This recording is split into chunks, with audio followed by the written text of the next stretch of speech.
This may be the new budget king. No other compact 4-channel amp is claiming these power numbers, much less at this price. But sometimes power is not the most important thing. Let's crack it open and give it a look. Fosse has been making home audio amplifiers for quite a while. This is a 4-channel amp, 400 watts by 4 into 4 ohms, 320 watts per channel bridged. And that is a lot of power from something this small and this affordable. Beyond that, it's a fairly standard 4-channel amp, and you've already seen a ton of reviews, so we're just going to cut right to what I like and don't like about this amplifier. Number one, it has a clip light. It is 2026. Why does every amp not have a clip light? If you're selling amps without a clip light, shame on you. Number two, it is affordable. There's a coupon code good through the end of February, so if you want to grab one sooner rather than later, check that video description for that code and a link to the amp. Number three, it is compact. It has a very small footprint. The brand claims it packs a whole lot of power into that footprint. The power, ground, remote turn on, and speaker connections all use Allen key set screws. They are angled, that makes it easy to reach, and you get a really good bite on the wire. I've grown to really like this type of connection. It is cheap enough and small enough that it would make sense to grab 2 of these and a fully active front stage or bridge one of them so you can get some extra power to your mid bass. With a small, affordable compact amp like this, your imagination is the only limit to how you can use it. These 2 green fuses right here are a huge green flag. We call this the big dummy math. You multiply the total fusing by 10. If you get a number that's a whole lot less than the rated power, you know the rated power is a lie. So based on the fuses, no reason to suspect that this can't make its rated power. The fuses are internal, which is inconvenient, but really not that big of a deal. With most amplifiers, you just flip them over and pull a few screws and you're off to the races. But that also means you've got to completely uninstall the amp. It's hard to just flip an amp over when it's bolted down properly and all the connections are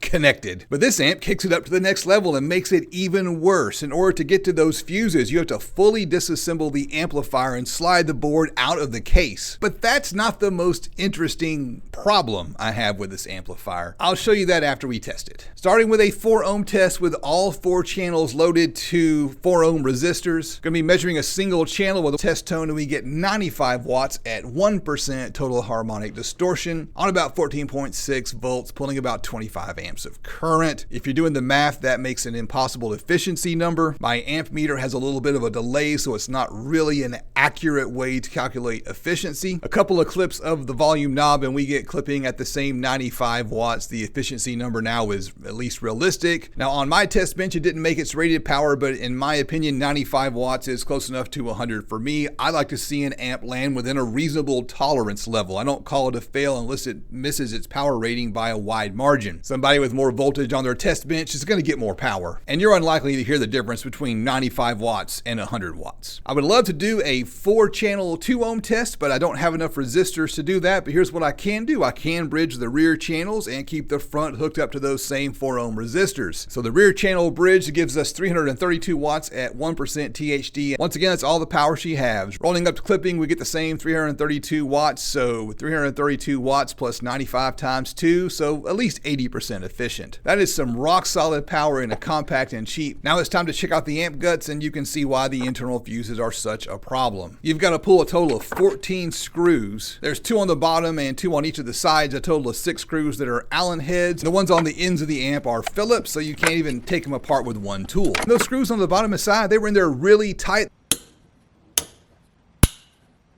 They must have had some kind of thread locker on them from the factory. They were in there so tight that I stripped off the head on one of those screws. I had to grab a size larger Allen key and hammer it into the screw to get that screw out. After that, the entire amp board just slides right out. You're going to make a huge mess because the thermal paste between the MOSFETs and the amp case, that stuff's going to get everywhere. But with the entire board out, you can see the 2 tiny ATC fuses and all of the amp guts. One upside to this design, you can flip this case around if you want to and face the logo in a different direction. That doesn't make up for the fact that this is a lot of trouble to replace a fuse. And then, well, there is another problem. While I was testing the amp emitted a high-pitched whine.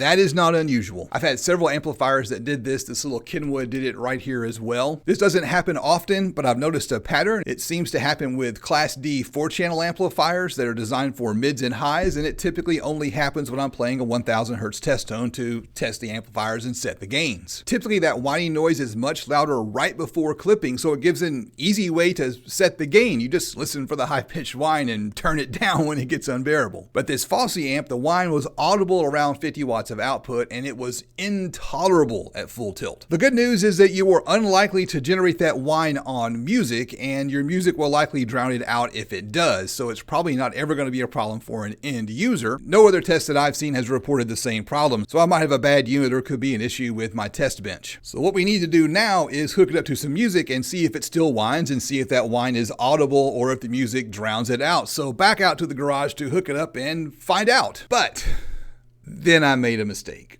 I was in a big hurry and I hooked the power and ground up backwards and popped the fuses. I don't keep micro ATC fuses lying around, so I've got to run to the parts store and get fuses. Okay, that's done. With the amp powered on, we get nothing, no output. I fried the amp. Well, here's what we do know. This amp has an excellent price point. It has a small footprint. It does make good power, and those internal fuses are difficult to service. The high-pitched squeal could have just been something random. Before I go, I need to say thank you to Fosse for sending out this amp, and thank all of my patrons over on Patreon, with a big bonus shout out to $25 and up patrons, Jonathan, Joe, Timothy, and Bo. I'm Justin. This is the DIY Audio Guy YouTube channel, and I will see you on the next adventure.